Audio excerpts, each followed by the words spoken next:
Oduijo Ittiana Minister Mummeti fi Minister Dimala Ireland Michel Martin finfinnedatti Dr. Abiy wajjin wal arganiiti jiru.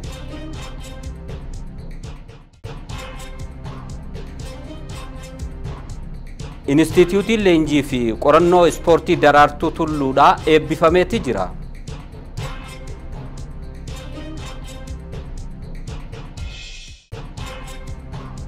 White House President America da Joe Biden COVID-19 marsaa sadaffaadhaaf qabamuu isaa beeksiseeti jira.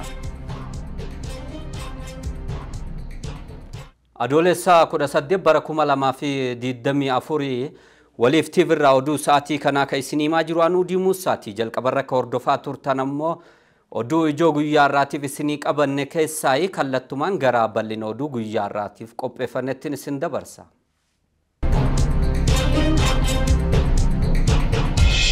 Ittiana Ministeera Muummeetii fi Ministeerri Dimala Ireland finfinneedatti Ministeera Muummee Itoophiyaadha Dr. Abiy wajjin wal arganiiti jiru. Ittiana Ministeera Muummeetii fi Ministeerri Dimala Ireland Michel Martin finfinneedatti Ministeera Muummee Itoophiyaadha Abiy Ahmed wajjin wal arganiiti jiru. Jilli Ittiana Ministeera Muummeetii fi Ministeera Dimala Ireland Michel Martinin durfamu daawwannaa hojiitiif finfinnee galeeti jira. Leetaa Ministeera Dimala Ambassador Burtukaan Ayyaanoodha Ittiana Ministeera Muummeetii fi Ministeera Dimala biyya warra Ireland buufata xiyyaara idil addunyaa booletti eeguun simataniiti jiru. Finfinnee wayita turanittis ammoo hooggantoota mootummaa olaanoo wajjin ni mari'atu jaamee ka eeggamu yeroo ta'u Ministeerri Dimala aangoota mootummaa garagaraati wajjin dhimmoota hariiroo biyyoota lameenii irratti roga garagaraatiin ni mari'atu jaameeti jira. Ittiana Ministeera Muummeetii fi Ministeerri Dimala Michel Martin itti gaafatama kanaan alattis ammoo itti gaafatama Ministeera ittisaa Ireland ta'uun isaanii ni yaadatama. Ministeerri Muummee Itoophiyaa Dr. Abiy Ahmedis ergaa gama toora fuula Facebook isaaniitiin maxxansanii turaniin guyyaa irraa Ittiana Ministeera Muummeetii fi Ministeera Dimalaatii fi Ministeera ittisaa Ireland Michel Martin wajjin wal arganii wal dubbisuu isaanii ifoomsaniiti jiru. Kadaastara lafaa hojiirra oolchuudhaan rakkoo bulchiinsa lafaa keessatti mudate maqsuudhaan saamichaa fi weerara lafaa hambisuudhaaf hojjetamaa jira jaame guutuu gabaasa kana ammoo kennaa darajii akka itti aanutti isinii qindeessiteeti jirti. Sirna bulchiinsa lafaa ammayyaa ta'ee diriirsuun weerara lafaa hambisuuf hojii bal'aan hojjetamaa jiraachuun ibsame. Sirna bulchiinsa lafaa ammayyaa ta'ee diriirsuun weerara lafaa hambisuuf hojii bal'aan hojjetamaa jiraachuu Biiroon Lafa Oromiyaa ibseera. Magaalaa Bishooftuutti piroojeektiin misooma kadaastaraa bakka sadarkaa itti aanaa pirezidaantii mootummaa naannoo Oromiyaatti qindeessaan kilaastara misooma magaalaa obbo Masfin Malaakuu fi keessummoonni biroo argamanitti eebbifameera. Mootummaan naannoo Oromiyaa rakkoo bulchiinsa lafaa keessatti mul'atu maqsuuf kadaastara lafaa hojiirra oolchee wabii abbaa qabiyyee mirkaneessuun sirna bulchiinsa lafaa ammayyaa ta'ee diriirsee weerara lafaa hambisuuf hojii bal'aa hojjechaa jira. Sagantaa eebba kanaa irratti haasawa kan taasisan sadarkaa itti aanaa pirezidaantiitti qindeessaan kilaastara misooma magaalaa obbo Masfin Malaakuu mootummaan naannoo Oromiyaa magaalaa Bishooftuu giddugala turizimii fi industirii gochuuf hojii bal'aa hojjechaa jiraachuu ibsuun misoomni koriidarii magaalaa Finfinnee miidhagse magaalaa Bishooftuu keessattis jalqabbii gaarii irra jiraachuu ibsaniiru. Uummanni keenya qabsoo yeroo dheeraa kan taasiseef lafa isaa sirnaan itti fayyadamuun misoomsuu fi sirnaan bulchuuf akka ta'e ibsuun galmoota mootummaan qabatee irratti hojjechaa jiru keessaa inni ijoon kenna tajaajilaa ammayyeessuun hannaa fi tuttuqqaarraa bilisa gochuuf akka ta'e himaniiru. Kanaaf hojiin kadaastaraa magaalota baay'eetti xumuramaa kan jiran yoo ta'u warra hafanis yeroo gabaabaa keessatti akka xumuraman irratti hojjetamaa jiraachuu kaasuun faayidaan kadaastarri naannoo keenyaaf qabu hedduu ta'us isaan keessaa galii dabaluu carraa hojii uumuu fi sirna bulchiinsa lafaa ammayyeessuuf qooda guddaa qabaachuu obbo Masfin ibsaniiru. Hoogganaan Biiroo Lafa Oromiyaa obbo Kadir Maammoo gama isaaniin kadaastarri utubaa sirna bulchiinsa lafaa ta'uu kaasuun utubaalee bulchiinsa lafaa kanneen akka itti fayyadama lafaa, misooma lafaa, bulchiinsa qabiyyee fi soona lafaa galma yaadameen ga'uuf kadaastarri furtuu guddaa ta'uu himaniiru. Hojiin kadaastara lafaa baay'ee walxaxaa ta'us hojiin bulchiinsa magaalaa Bishooftuutti hojjetame magaalota Oromiyaa kaaniif hojii fakkeenya gaarii ta'uu akka ta'e obbo Kadir kaasaniiru. Biiroo Kominikeeshinii Oromiyaa wabeeffannee. Instituti Leenjii fi qorannoo Daraartuu Tulluudha ka magaalaa Shaggar kutaa bulchiinsa magaalaa Sulultatti ijaarame eebbifameeti jira. guutuu gabaasa kana ammoo waa'illi teenya Liyaa Taaddasa akka itti aanutti isinii himti. Instituutiin leenjii fi qorannoo ispoortii Daraartuu Tulluu magaalaa Shaggar kutaa magaalaa Sulultaatti ijaarame eebbifamee jira. Mootummaan pirojektoota adda addaa bocuun faayidaa uummataaf oolchaa jiru keessaa bakkeewwan oolmaa ispoortii babal'isuun isa tokkodha. Bu'uuruma kanaan mootummaan naannoo Oromiyaa misooma ispoortii guddisuu fi uummanni sadarkaadhaan fayyadamaa akka ta'uuf giddugala leenjii ijaarsisuun hojiitti akka galan taasisee jira. Guyyaa har'aas Instituutiin leenjii fi qorannoo ispoortii Daraartuu Tulluu bakka pireezidaantiin mootummaa naannoo Oromiyaa obbo Shimallis Abdiisaa fi pireezidaantiin Federeeshinii Atileetiksii Itoophiyaa gargaartuu komishiinaraa Daraartuu Tulluu akkasumas hooggantoonni olaanoo naannoo Oromiyaa argamanitti eebbifamee jira. Pireezidaantiin mootummaa naannoo Oromiyaa obbo Shimallis Abdiisaa Instituutichi sadarkaa Afrikaatti instituutii ga'umsa olaanaa qabuu fi ergama addaa qabu kan bakki cabiinsa ispoortii biyya keenyaa itti furamuu danda'udha jedhan. Instituutichi maqaa Daraartuu Tulluu moggaafamuun dhaloota dhufutti seenaa agarsiisuu fi gootota akka Daraartuu Tulluu oomishuuf waan ta'eef atileetonni bakka kanatti leenji'an faana Daraartuu hordofuu akka qaban dhaamaniiti jiru. Gargaartuun komishiinaraa atileet Daraartuu Tulluu gama isaaniitiin instituutichi maqaa isaaniitiin moggaafamuu galateeffatanii bakki kun rakkoo atileetiksii Itoophiyaa bira darbee kan Afrikaallee furuu danda'a jedhan. Hoogganaan biiroo dargaggoof ispoortii Oromiyaa obbo Maatiyos Sobbooqaa instituutichi birrii biiliyoona 1.5 oliin ijaaramee xumuramuu dubbatanii sadarkaa biyya keenyaatti isa jalqabaa ta'uu himaniiti jiru. Instituutiin leenjiif qorannoo ispoortii Daraartuu Tulluu misooma ispoortii tumsuu fi galii maddisiisuu keessattis gumaacha olaanaa qaba jedhaniiti jiru. Hojjettootaa fi hooggantoonni Itoo Telekoom riijinii lixaa qindoominaan bulchiinsa magaalaa Naqamteetti wajjin biqiltuu duulaan dhaabaniitti jiru. Hojjettootaa fi hooggantoonni dhaabbatichaa duula sagantaa ashaaraa magariisaa akka biyyatti karoorfame milkeessuudhaaf jecha har'a bulchiinsa magaalaa Naqamtee wajjin ta'uun qindoominaan biqiltuu gosa garaagaraa duulaan dhaabaniitti jiru. Hojii gaggeessaan dhaabbata Itoo Telekoom kan riijinii lixaa obbo Asraas Biraanuudha. Biqila dhaabuun rakkoo jijjiirama qilleensaa mudataa jiru furuuf hojjetamaa jiru keessatti dhaabbanni isaanii gama isaa baachaa jiraachuu himaniitti jiru. Itti gaafatamaan waajjira kilaastara qonnaa bulchiinsa magaalaa Naqamtee obbo Girmaa Kadir bara kana akka magaalichatti biqiltuu miliyoona takka dhaabuudhaaf karoorfamee hojjetamaa jiraachuu himaniitti jiru. Kantiibaan magaalaa Naqamtee obbo Masganuu Tulluu ammoo gama isaaniitiin rakkoo jijjiirama qilleensaa akka biyyatti miidhaa fidaa jiru xiqqeessuudhaaf hojjetamaa jiru keessatti hirmaachuun akkuma itti fufetti jiraachuu kaasuudhaan hawaasni magaalaa Naqamteetis ammoo biqila dhaabuun qooda isaa baachuu akka qabu dhaamaniitti jiru. Namoonni duula dhaabbii biqilaa kana irratti argaman biqila dhaabuu qofa osoo hin taane kunuunsa barbaachisus taasisuu fi akka qaban dhaamaniitti jiru. Tajaajilli galmee fi sirna daldalaa teekinooloojiin deeggaramuun salphaa qaqqabaa fi haqa qabeessa taasisuuf hojiin jalqabame fooyyee agarsiisee jira jedhame. Tajaajilli galmee fi eeyyama daldalaa karaa onlaayinii kennamu sirna daldalaa teekinooloojiin deeggaruudhaan salphaa qaqqabaadhaa fi haqa qabeessa taasisuuf jalqabame fooyyee agarsiisaa jiraachuu isaa ministeerri daldalaa fi walitti hidhaminsa qaxanaa Dr. Kaasahuun Gonfee beeksisaniitti jiru. Ministeerichi raawwii hojii karoora bara baajataa 2016 fi karoora bara baajataa 2017 irratti xiyyeeffachuudhaan naannoo Somaalee magaalaa Jijjigatti marii taa'atii jiru.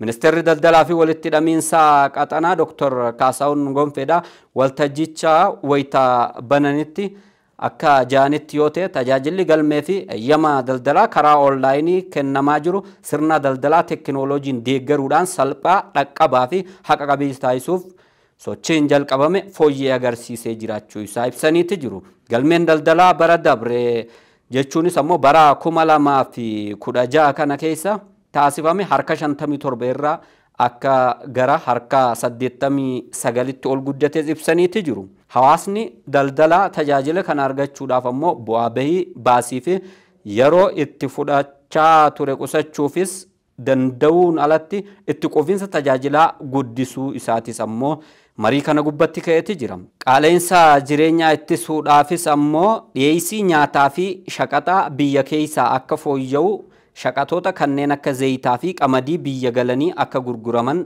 taasifamuudhas dubbataniiti jiru. Haala kanaan ammoo qaala'insa jireenyaa yeroo ammaan tanaa biyyattii keessatti ajandaa ijoo ta'ee jirurras ammoo aanuu fi qaala'insa jireenyaatirraa dandamachuun akka danda'amus ministeertichi dubbateeti jira. Dursaan garee Abiyyoot Dr. Dabratsiyoon Dabra Mikaa'el loltoonni Tigraay hidhannoo hiikkachuudhaaf waraanni Eertiraatii fi waraanni naannoo Amaaraa guutumaan guututti naannicha gallakkisee ba'uu akka qabu gaafataniitti jiru. Guutuu gabaasa kana ammoo waa'illi keenya Girmaa Guddisaa bifetti aanuun isin qindeesseetii jira.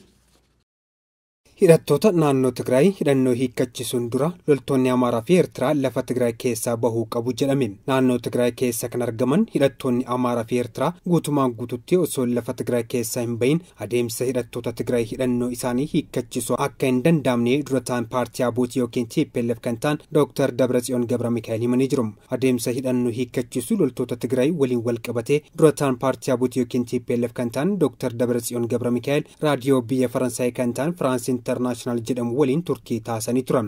Afgaaffii raadiyoo kana waliin taasaniin loltoota keenya irraa hidhannoo hiikkachisuuf rakkoo hin qabnu garuu isa dura loltoonni Amaaraa fi Eertiraa daangaa Tigraay keessaa bahuu qabu jechuun himanii jiru. Naannoo Tigraayitti kanaan dura hidhattoota lakkoofsaan 100,000 ol ta'an hidhannoo isaanii hiikkachisuun gara maatii isaaniitti akka makaman taasisnee jirra jechuun Dr. Dabratsiyoon kan himan yoo ta'u, haa ta'u malee hanqinni dhiyeessii fi gama mootummaa federaalaa irraa deeggarsa dhabuun hojii hidhannoo hiikkachisuu keessatti rakkoowwan mul'atanidha jechuun himanii jiru.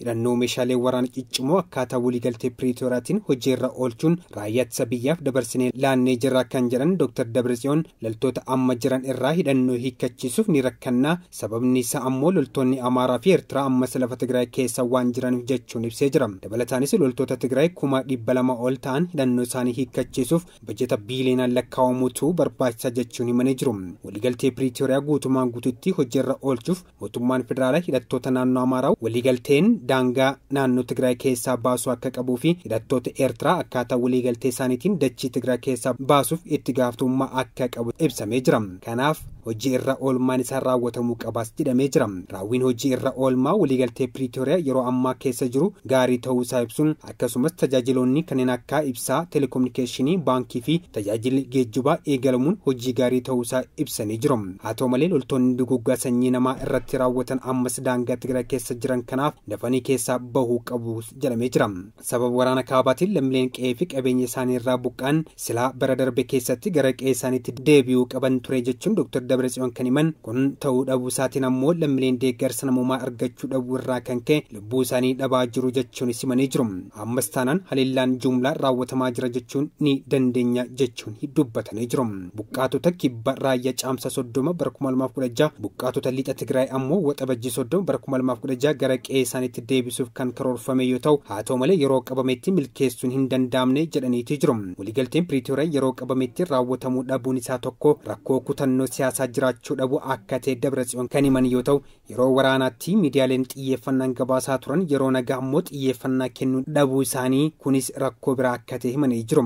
Akkaataa waliigaltichaatiin nageenya naannoo Tigraayitti itti gaafatamummaa fudhatuu kan qabu caasaa nageenya naannichaa yoo ta'u, yaadni gama mootummaa federaalaatiin jiru garuu adda akka ta'e ibsanii jiru. Yeroo waraanaa namoonni badii raawwatan itti gaafatamuu qabu, namoonni yookiin aangawoonni ajaja kennaa turan seeraan gaafatamuu qabu jechuun himanii jiru.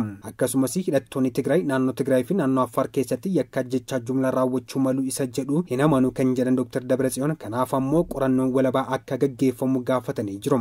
Wal dhabdee uumamee turee fi nageenya waarawaatti kennuuf akkaataa bu'uura heera mootummaa naannoo Tigraay deebisanii ijaaruun barbaachisaa akka ta'es himanii jiru. Itoophiyaan yaa'ii misooma faayinaansii idil addunyaadhaa keessummeessuudhaaf waliigaltee mallatteessiteetti jirti. Guutuu gabaasa kanaa Daraartuu Garbaadhaa bifetti aanuun isin qindeessiteetti jirti. Itoophiyaan dhaabbata mootummoota gamtoomanii waliin ta'uun walga'ii qophii yaa'ii misooma faayinaansii idila addunyaa adoolessa 15 hanga 19 bara 2016 qopheessuuf waliigaltee qopheessummaa mallatteessiteetti. Dhaabbata mootummoota gamtoomanitti ergamaan dhaabbata Itoophiyaa Ambaasaadder Tasfaayee Yilmaa fi ittaanaan barreessaa muummee dhimmoota diinagdee fi hawaasummaa dhaabbata mootummoota gamtoomanii Lii Junwaa waliigalticha mallatteessaniiru. Ambaasaadder Tasfaayee Yilmaa Itoophiyaan walgahicha keessummeessuun ishee hojimaata dhaabbata mootummoota gamtoomanii caalaatti bu'a qabeessa taasisuu fi tumsi biyyoota hedduu akka cimu kutannoo qabdu kan agarsiisu akka ta'e ibsaniiru. Ittaanaan barreessaa muummee gama isaaniin kutannoo fi qooda Itoophiyaan walga'icha keessummeessuuf qabdu dinqisiifataniiru. Qaamoleen lamaan faayinaansii ajandaa galmoota misooma egeree raawwachiisu walitti qabuuf hawaasa idil-addunyaa kakaasuuf faayidaa yaa'ichi qabu ibsaniiru. Waggaa 9 dura Itoophiyaan yaa'ii misooma faayinaansii sadaffaa Finfinneetti keessummeessiteetti. Yaa'ichi galmoota misooma egereef faayinaansii barbaaduuf sagantaa Finfinnee hammattoonni idil-addunyaa waliigalaa kaa'e raggaasisuun isaa ni yaadatama. Walgahii wiixata dhufuu kaasee Finfinneetti taa'amu kun raawwii sagantaa Finfinnee ni qorata. Fuuldura yaa'iin misooma faayinaansii idil-addunyaa arfaffaa Ispeenitti taa'amuuf kallattii ni kaa'a jedhamee akka eegamu odeeffannoon ministeera dhimma alaa ni mul'isa. Oduu biyya alaatii fi oduu xumuraatiin masaraan White House pirezidaantiin Ameerikaa Joe Biden COVID-19 qabamuu isaanii ibsaniiti jiru. Pirezidaantiin Ameerikaa Joe Biden COVID-19 qabamuu isaa masaraan warra Ameerikaadhaa ibseeti jira. Dhibamuu pirezidaantichaa ilaalchisuudhaan ibsi masaraa biyyoolessaa White House irraa kenname akka addeessutti yoo ta'e ammoo Biden ammallee mallattoo COVID-19 sadarkaa jiddugaleessaa ta'een dhukkubsachaa jiraachuu isaa eereeti jira. Masaraa White House'tti Press Secretary biyyoolessaa Jim Pierre duraan Joe Biden talaallii fudhatanii turuu isaanii yaadachiisuudhaan garuu ammoo jaan pirezidaantiin dhibee kanaan qabamanii jiraachuudhaas mirkaneessaniiti jiru. Dabalataanis Jim Pierre kanaan dura Biden marsaa 2 COVID-19 qabamanii turuu isaanii kaasuudhaan pirezidaantichi amma ammoo marsaa sadaffaadhaaf COVID-19 wajjin qabsoo qabaa jiraachuu himan. Masaraan warra adiidhaa Joe Biden manguddoo waggaa 80 takka guuttee jirtu ta'uu isaatii wajjin umrii galgalaatiin wal qabatee dhibdeen tun itti jabaachuu malti jechuudhaan yaaddaa jiraachuunis ifoomeeti jira. Pirezidaantiin Biden Las Vegas'itti deeggartoota isaaniitiif haasaa eega taasisan booda waltajjii irratti osoo mul'atin turanii jiru. Waliif TV irraa oduu isin biraan gaatu kanumaan goolabneeti jira. Qophiilee Waliif TV kaafanitti ufuu yeroo gaarii qabaadha.